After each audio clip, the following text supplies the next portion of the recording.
What's going on, everybody, and welcome back to the Smoov Golf Podcast. I'm your host, DJ, and today is a little bit more of a season update, more like a mid-season update. So, firstly, I'm going to be going through like the first three events. I did kind of do a recap of it a couple episodes ago, but kind of going a little more in depth with it this time. So, I'm going to be going over my first three events, kind of what happened, what I accomplished during those events, and what I felt like I could have done better. Then we're gonna go into like I said, some of the things I've accomplished so far during the season, whether that's just how I've been feeling mentally, or like feel like I've been doing in terms of play. And then I'm also going to talk about what I need to work on. Of course, there's always something that, can be improved as I go out there and play in these tournaments and stuff like that. So, trying to figure out, hey, what is it that I need to work on to make myself kind of play at a much higher level. Then there are going to be some changes that I'm going to be making, particularly it's going to be about how I practice or what I do for practice instead. And then we're going to be talking about the next event that I'm going to be going to in the next couple of weeks.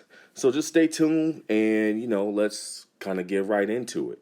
But first, if you guys are looking for some new polos for the season, definitely check out 366.com. They have some great apparel. I personally have started wearing their stuff for my tournaments, and they feel great. They definitely have a good set of like collarless polos, or even if you want the traditional collar polo, they have those. They have two-tone polos and everything.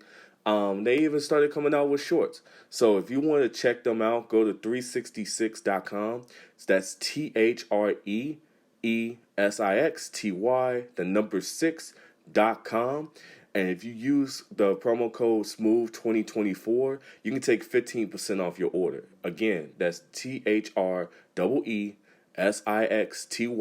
the number 6.com, and use code SMOOV2024 to take 15% off your order. All right, so let's kind of get into the events. So the first event that I played was the season opener for the Weekly Challenge Golf Tour, and that was at the Village Links of Glen Ellen. And that tournament definitely was a good starting point for me. Like I said, it was a tournament that I've gone to that course and played it last year for the Tournament of Champions. That time it was really wet. It was kind of difficult to kind of get a good hold of that course because, there was mud balls all over the place and things like that. So it was hard to get a hold of that course like the way I wanted to. This time, a little bit different. But still had some challenges here and there to kind of go through. So, firstly, I did feel really good about coming into this tournament, having practiced all winter, getting my swing together, and working on different aspects of my game over the winter at both 5-iron and Dick's Sporting Goods. Dick's Sporting Goods has that little simulator, while at 5-iron, got a lot of simulators.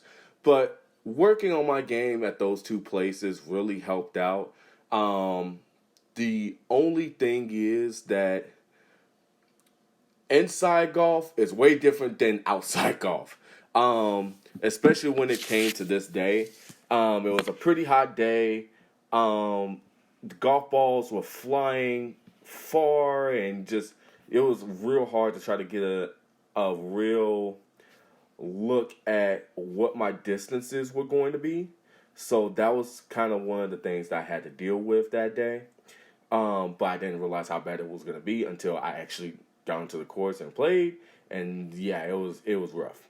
So to go into it a little bit further. So my score that day was an 81, which honestly, for first tournament round of the season, I couldn't be mad at. Well, I could be mad at it, but it's like I'm not going to be mad at it because it's like like I said, indoor golf is way different than outdoor golf. So it's like indoor, you can hit it and it's just going to go into a screen.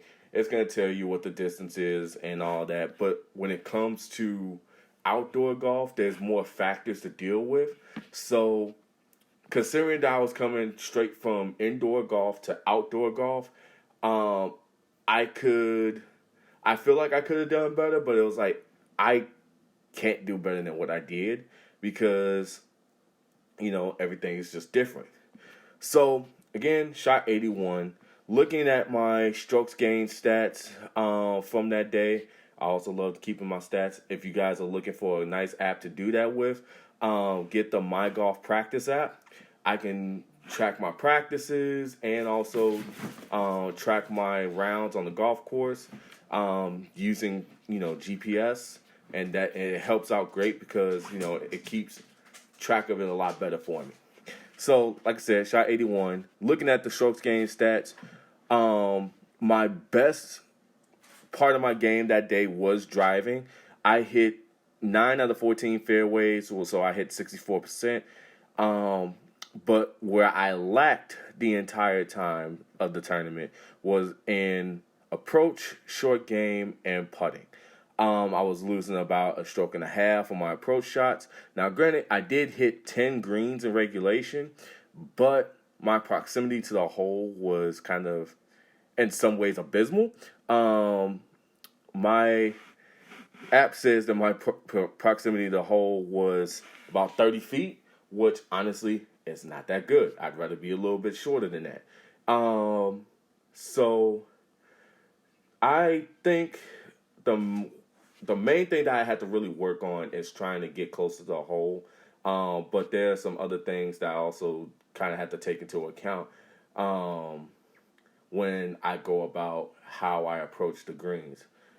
So to go back on that, I also had a really rough time with my short game.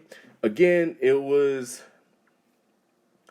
greens were fast. Everything was kind of coming off hot, so I couldn't get up and down from a good portion of the spots that I was at, especially where it was from the bunker, just behind the green, everything like that. I just couldn't, for some reason, because everything was just coming off so hot, I just couldn't really get a good feel of where my short game needed to be. And like I said, differences between outside and inside. Inside, I could hit it any way that I wanted to, and it's going to show that I hit it the way I hit it. Whereas outside, you try to take that onto the golf course, it's a little bit, it's much harder to kind of get a good feel for how your short game is supposed to be. And then also putting was also abysmal. I had 3 holes where I 3-putted or more, and most of the holes I 2-putted, which came from a good portion of lip outs and stuff like that. So, and also the proximity of the hole again was also not that good. I was sitting up putting from like 24 feet on average. So I ended up with 36 putts, which is not what I want. Like, I always strive to have under 30 putts when I go out, especially for an 18-hole round. But again, for what it's worth, for what I was coming into, considering all the practice that I did more indoors than outdoors, I could say that I could take it for right now, but I just knew that I just needed to improve that if I wanted to really compete. So even with the score of 81, the tournament is a handicap tournament. Like, Weekly Challenge Golf Tour is all handicap tournaments. So with that 81, I think I was a 6 handicap for that tournament, which finished me off with a 75, and I ended up in a tie for 6th. Which, again, first tournament out the gate, I am going to take it because it could have been much, much worse. Now, going on to the second tournament. The second tournament was at Prairie Landing Golf Club. And this one, it was kind of bittersweet, but also I felt like I did a whole lot better than I did the first tournament. So on this one, I only shot, technically I shot 5 over par, technically. One of the holes there was shut down for changing the irrigation system, so we couldn't play that hole. which I was kind of sad about because then when I look back at my stats later on today, I was a little bit upset. But we'll get into that in a second. So again, shot for like 5 over par. If we want to be technical, if we went with how I would have scored on that par five, on that hole, I would have shot 4 over. But hey, technicalities. I hit a really good amount of fairways that day. I hit 11 out of 13, which honestly was amazing. Didn't think I was going to hit that many considering how, there was, at one point, there were times where I couldn't hit my driver dead straight in front of me. And I was not okay with it. But for somehow, some way, golf ball still ended up in the fairway. Don't know how, don't know why. Think about the grace of God, it just stayed in the fairway. But good thing is I was able to keep the ball, I guess, somewhat in front of me. So that helped when I needed to get to some of those greens.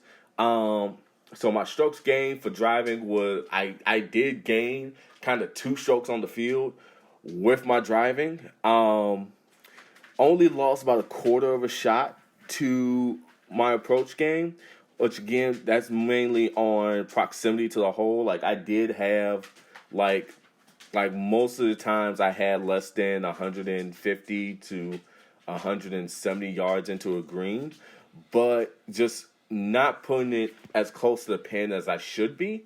So it's not as bad as it could have been, but it definitely could have been better.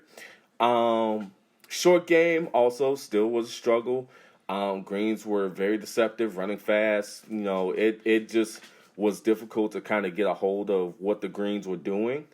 So it's like, hey, I had to take it for what it was and just kind of roll with it. I did lose about almost 2.5 strokes on my short game, which again is going to be improving as I'm going to be looking at more situational practicing than anything.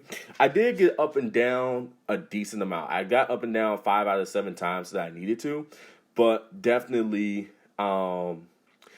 it's like I kind of want to bring that down, but also want to bring that up because it's either if I need to get up and down, I want to be able to get up and down from anywhere, but also I want less chances to get up and down, so that means I need to hit more greens instead. And putting, I didn't really lose too much on putting.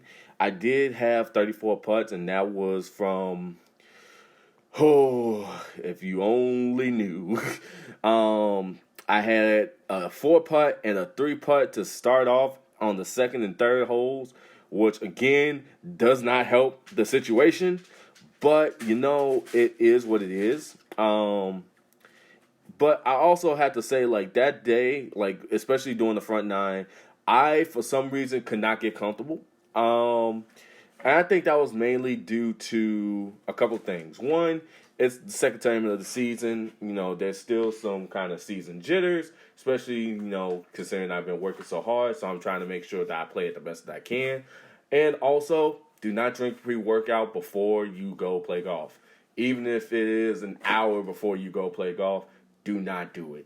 I found out the hard way that, when you drink pre-workout before a round, you get a lot of jitters, and so it's not that comfortable. So let's get that out the way right now. No pre-workout before rounds.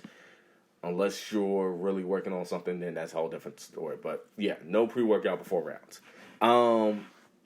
But otherwise, I felt that I played a whole lot better. And like I said, it's very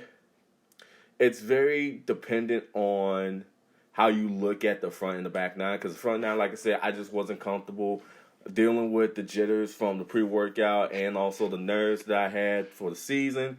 So I shoot 42 going through that front 9, which I was like, okay, cool, 42. And I was like, we just got to reset for that back 9. It is what it is. Just got to reset. And when I say I reset, I reset. Because even my playing partners, after the front 9, thought I was way out of contention to try to get anywhere near top 5. And when we got to the back 9, the guy that did eventually end up winning, he looked at me and goes, dude, you were not anywhere near the top 5 after the front 9. And as soon as you got to the back 9, I could definitely tell that you got comfortable because that golf ball sounded so different coming off your club. And to be honest, I would agree with him. It's like after the front 9, I think that was when I could kind of settle in and be like, okay, I see where I need to put everything. I see what I need to do. Now let's just go do it. And I started off, like I said, a 10th hole, I 3-putted for par on a par 5, which I was not happy about, but I was like, you know what? It is what it is. Let's just move on. We still got holes where we can, figure it out, right? So, par the next one. Like I said, 13 was the one where we couldn't play it because it was shut down for the irrigation system. So everybody basically got bogey on that hole. It's not like if I was the only one that got bogey. Everybody got bogey, net par. So we couldn't play that hole. But looking at, how I was playing the par 5s, let's see. I would have left out the par 5s at like even or 1 under. So if we had played hole 13, I definitely would have had a chance to at least tie for first or win because I was reaching a good portion of the par 5s in 2. So it's not like I couldn't take advantage of my distance, but it was just like, hey, this was the hole that just we couldn't play. So parred a good amount of the holes, and then on the back 9, caught birdies on 16 and 18. 18 being a par 5, I reached into, and honestly, 18, I don't know how I was able to get there in 2, considering I thought I totally left my drive out of bounds or in the water, and somehow it stayed up in the fairway. Let's just put that out there. I do not know how it stayed up in the fairway. But it did. Gave me a shot to go for the green. I gave the best second shot I could have given it. Granted, I could have taken one less club. I took 4-iron on that second shot instead of 5. But I was like, well, the thing is, if I take 4-iron, even if I was to hit it slightly fat, I know it's still going to carry over that 190 number to get onto the green. Whereas if I take 5-iron, it may end up just a little short. And that's a 50-50 shot if it's going to either carry as far as it needs to or if it just drops short into the water. So I was like, you know what? We're just going to go ahead, take 4-iron. And I feel like that was the smartest decision I could have made. So like I said, caught birdies at 16 and 18. Shooting 30, technically 35 for the tournament on the back 9. In my case, I feel like I would have shot 34, which would have definitely put me in. Actually, I think that would have at least tied me for first, or it could have put me in position to win first place. But again, I took tie for second, shooting that 70, technically 76, more like 77 to the tournament. But again, with that score, I took tie for second, and with the handicap, shoot 70. Because I think I was a 5 or 6 at that one. So the guy that won ended up winning with a net score of 69, which means I only lost by 1. Which is kind of heartbreaking because of how I played. But, again, I could take it. I moved on to the next tournament, and, we decided to just see what happens from there. Now, this was the last tournament that I played not too long ago, and this was at Bowes Creek Country Club. And this one, I wouldn't say it's super bittersweet, but it was like definitely one of those where it's like I felt like I didn't do much wrong. Like, yeah, there was a couple spots where it's like I could have played it better, but I felt like I didn't do much wrong in terms of how I played. There was just times where I just couldn't get a lot of things going. So first off, when it came to my score, I shot 79, which again wasn't horrible. for that tournament, especially that course. It's a links course, which means wind is going to have a little bit more of an effect on, how we hit certain shots. Driving was my best attribute for the entire round, hitting 71% of the fairways, 10 for 14. So it was like, that was great, at least in that aspect. Approach, not so good. I was losing about 3.5 strokes because I just wasn't hitting the greens as often. Same thing with short game, losing about 1.5 strokes, which didn't help my case at all either. But for some reason, I was still able to keep myself somewhere near the top. And then putting wasn't too bad actually. I only had 30 putts throughout the entire day, which was great. Oreo, my dog. Which was great. 30 putts on the entire day was great. That was an improvement from the first 2 tournaments. 1 3-putt, which honestly, if I didn't 3-putt that one hole, I think everything would have been a little bit fine. But again, it's just that it's already an improvement as it was, considering that the first 2 tournaments was at 36 and 34. So I'm happy with that improvement to get to 30. It just means that I just need to make more putts as I go on. And looking at the scores, I mean, there were definitely a couple of holes where I definitely felt like I could have scored better.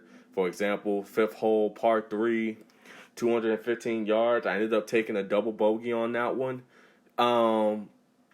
Just couldn't do anything with it. Just, got away from me. And it's like I just had to refocus.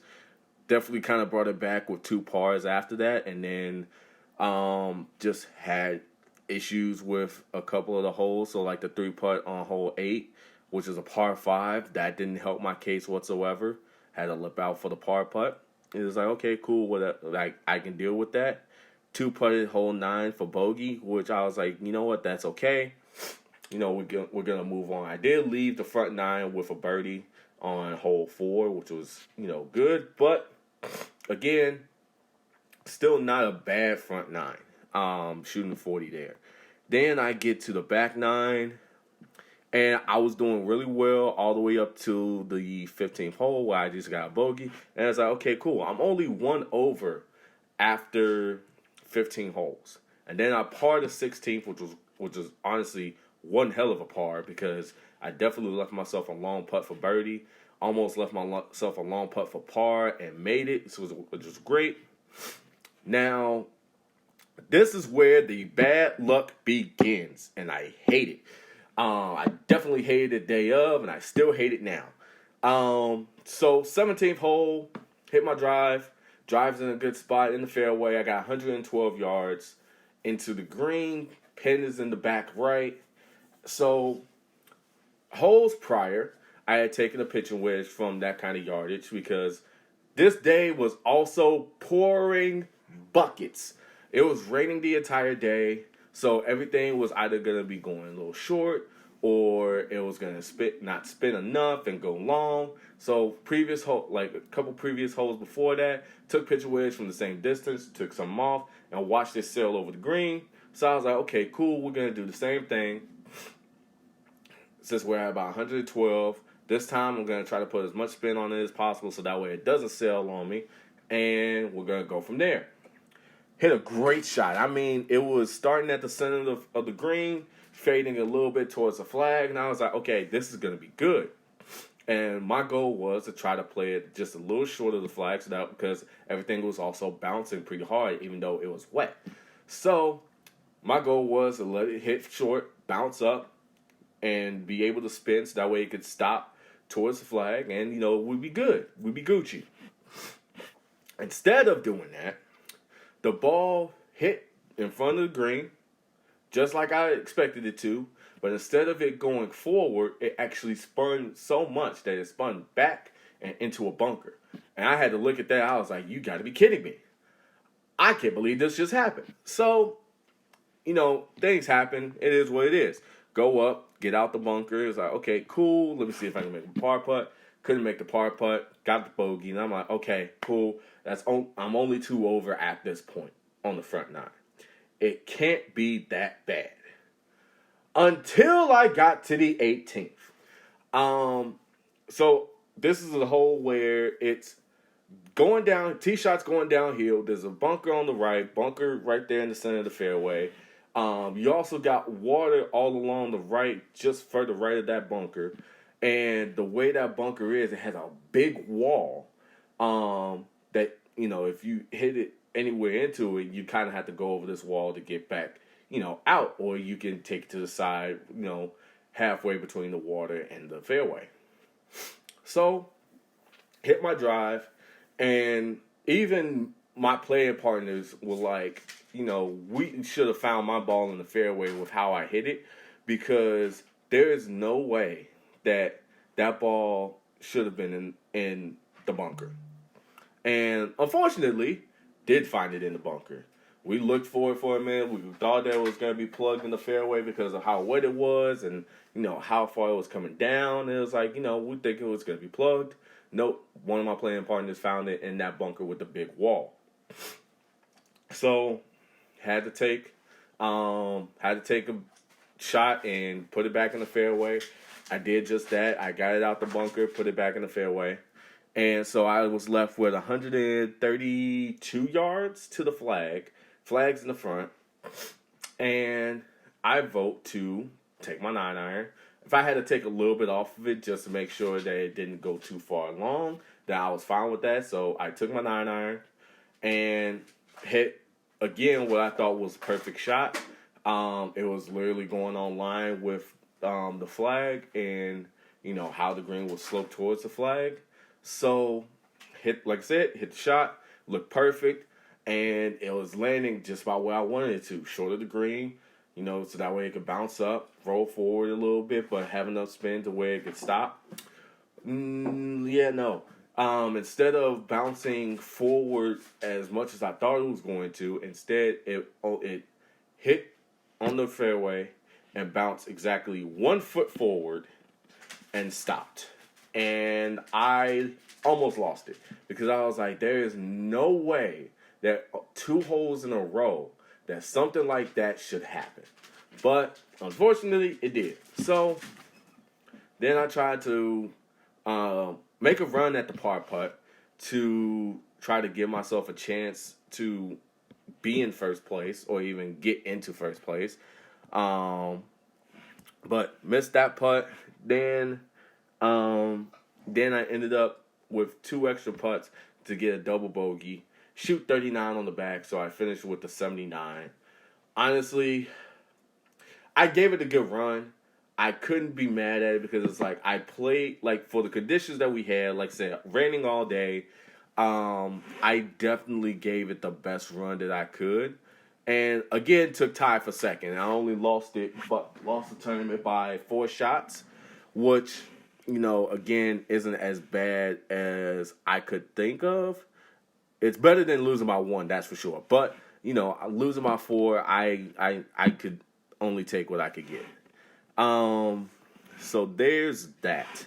That's for the tournament and everything. Now, in terms of what I feel like I've accomplished so far, now to kind of what I've accomplished so far this season, and the biggest thing that I have to say was a big accomplishment is like this new mindset that I have. It was like, because the first 3, 4 years that I've been playing as a professional golfer, I have had kind of the worst attitude imaginable.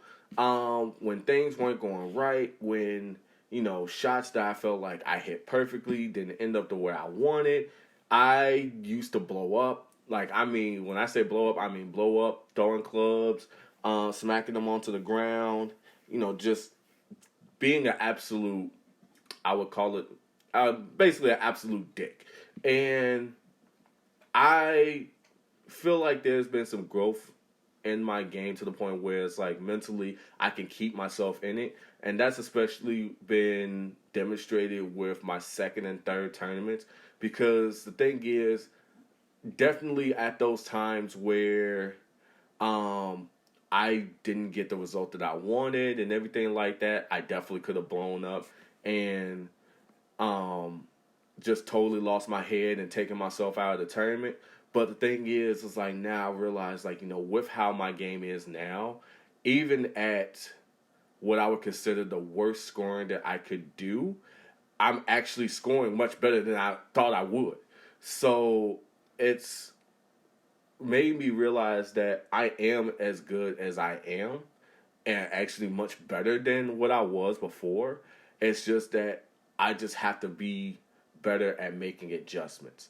And that's another thing that I feel like I've gotten better at is making some of these adjustments. Now, granted, it doesn't look like it on paper when you look at my results in terms of like scoring and stuff like that, especially, outside right now. But some of these adjustments look much better than what they did before. So not with that new mindset and just being able to make those adjustments a little bit better, I feel that I'm in a better place as a player. So now it's a matter of, just taking that and, continuing to add on to it. Which kind of leads me into the next segment, which is what I need to work on. And that being one of the things I need to work on is making adjustments a little bit better. So the main thing is just trying to play for shorter distances. I find that most of the times I play for the pin a lot, and sometimes I put myself in trouble whether I put it over the green or I just put it in a bad spot in general. So I need to learn how to play just yardages just short of the pin, so that way I can take into account bounce and roll and how much it's going to spin, how much it's not going to spin, so that way I can get close to the flag. Also, the kind of distance control throughout the bag. I did gain a lot of distance when I started working out and getting stronger and trying to get a little bit more flexible and ultimately creating a little bit more speed, which then has led to like a lot of distance gain. Like I used to hit a 7 iron, especially in a blade. I was hitting 7 iron in a blade like 150 when I was a few years younger. But now instead of you know, hitting um instead of hitting that 7 iron 150, I'm now hitting the 7 iron. I can almost hit it to 200 now. So it's just like, I gotta, figure out how to deal with those distances and how to control them at certain areas so that way I can play to those shorter distances and get tighter shots into the greens. Now, some changes that I'm going to be making to kind of help with that. Of course, I'm still working on fitness and working out and stuff like that, but also just more play than practice because I feel like I practiced a lot over the winter and over the course of the spring trying to get ready for these tournaments, but I didn't really play as much. So now I'm trying to put myself in more play situations to where I can work on those adjustments and those distances and being able to control all of that. So now here's the thing. Next event is going to be the weekly challenge golf tours open tournament at Foxford Hills, and that's taking place June 23rd. So now I'm actually going to see the difference between 1 year because last year I played in the tournament and I ended up shooting 83. No, not 83, 85, because I made a dumb decision on a short par four, tried to go for it, but there was water on the right, and I dumped two balls into the water. Um, so I get to see the difference between last year and this year of, what kind of player that I am. Am I going to still do that or am I not? That's going to be what's going to be tested. Um, like I said, I kind of have a new outlook on the tournament course and the tournament itself. Like I said, it's one of those opens where it's like everybody's playing for prize money. So it's not like it's in divisions, but it's everybody for themselves. So I get to see where I stack up against all these handicaps. Hopefully I don't get taken out too far, but I get to see where exactly I stack up. In terms of gross, I know I'm capable of shooting very low. I just need to go ahead, minimize mistakes and just play the best golf that I can. And that is it for this episode, guys. If you could go to smoovgolf.com and support in any way you can. You can go to the sponsorship page, and that's where you'll find ways to support. You can also go to 366.com and use promo code SMOOV2024 to get 15% off an order. That also helps me as well.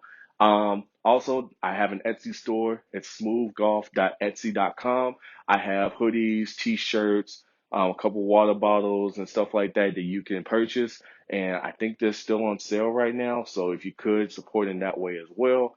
But otherwise, thanks for listening. Hope to see you soon.